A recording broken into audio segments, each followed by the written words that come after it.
Hey, Good Night Kids. Miss Erica here. I've got Luke over here in the corner. He's going to answer some questions for us in a bit. And I also have Mimi in there. She's going to help us with our science experiment today with our Bible correlation. But I'm going to tell you a story real quick. I know a lot of you guys know it. But first, let's go over our Bible verse for today. So today's Bible verse is Mark 10:27. And it is, all things are possible with God. That's so important and so true, because without God, nothing would be here, nothing would be possible. It'd just be an empty everything. So God makes everything possible. Don't ever forget that. But today we're going to talk about the power of God, which you all know is huge, right? But I'm going to have a story talking about the power of God and the strength of God and what all He is able to do with a Bible reference as well. But first, we're going to talk a little bit about ourselves. So, have you ever felt powerless yourself? I have a lot. Luke says he has a lot, and I have too. Sometimes I feel like I try my best, and I'm just so powerless. And the truth is, guys, that some things just we cannot control. God ultimately has deciding factor over everything, and us humans, we just can't control everything. And it's really a hard lesson to learn, but the sooner you realize that you can't control anything, the better off you're gonna be. And you just have to give everything to God. So I'm gonna reiterate a story most of you guys know, when Jesus walks on the water, but I'm just gonna retell it and summarize it just to make sure everybody's on the same page that's viewing. So this story comes from Matthew 14, verses 22 through 32. And it's when Jesus made the disciples get into the boat and go out ahead of him to the other side while he dismissed the crowd. After he had dismissed them, he went up on the mountain himself. Remember, he went to pray. And then when evening came, he came down alone. And the boat was already a considerable distance from the land. The waves and the wind were going against it. It was a stormy night. And during the fourth watch of the night, number 4, Jesus went out to them. And he was just walking on the lake, walking on the water. And they were all like, oh no, somebody's walking on water. It's a ghost, it's a ghost. And Jesus was like, wait a minute, don't be terrified. Take courage, it is I. Do not be afraid. And Peter said, Lord, is that really you? If it's you, then let me walk out on the water too. And Jesus said, come on, Peter, I got you. And so then Peter stepped out of the boat, and you all know what happened after that. He walked on the water, but then he got scared and took his eyes off of Jesus, and he looked at the wind and the storm, and what happened? He started to sink down in the water because he took his eyes off Jesus. He said, Lord, help me, help me. And he reached out his hand, and Jesus grabbed him and saved him. And he said, Peter, you have little faith. Why do you doubt me?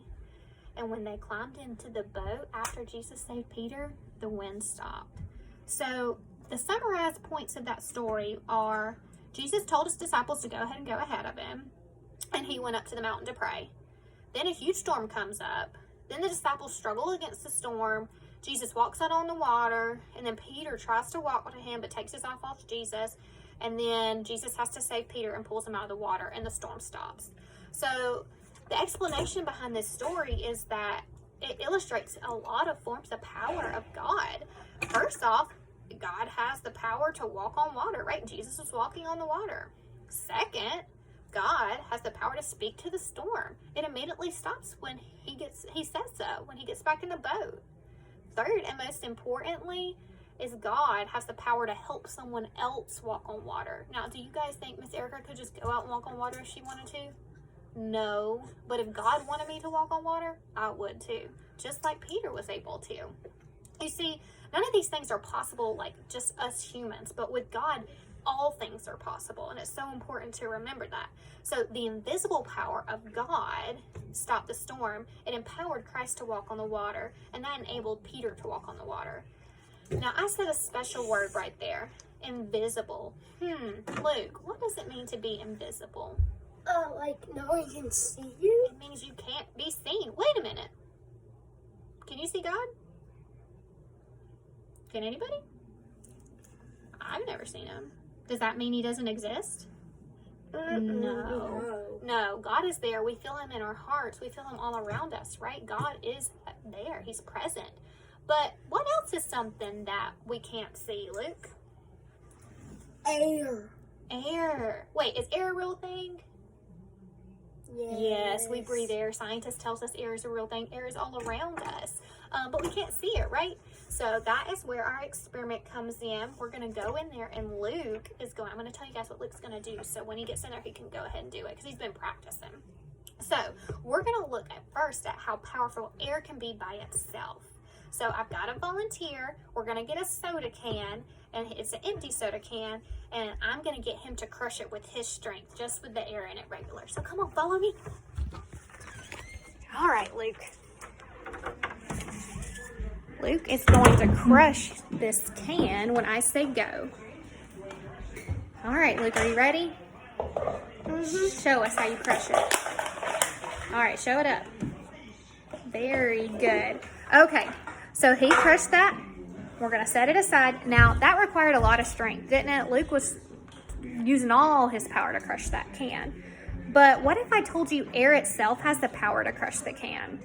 Now, Mimi is going to experiment the power of crushing the can.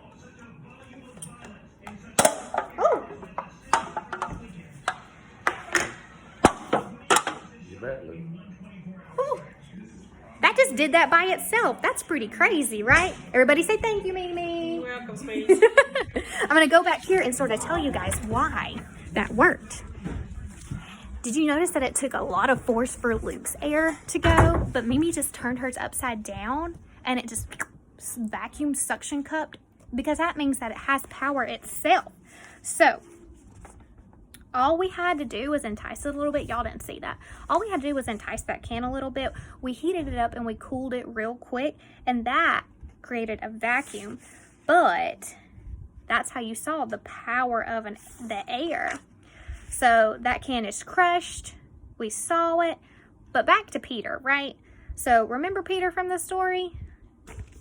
Peter himself sinked in the water.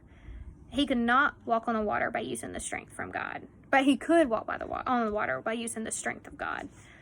So we just saw the air can be very powerful from itself, just like Luke just crushed that can. But remember what else crushed the can and it gave strength? It alone, right? But what does that mean for us? What does it have to do with God? Well, remember, air is invisible, correct? Yet it can be felt. God too is invisible, but he can be felt. So just as we use the power of air to help us, God's strength can become our strength too. So just remember, no matter how powerless you feel, no matter how much little control you seem to have, there's nothing to fear because all things are possible with God. Hope y'all have a good one. Bye.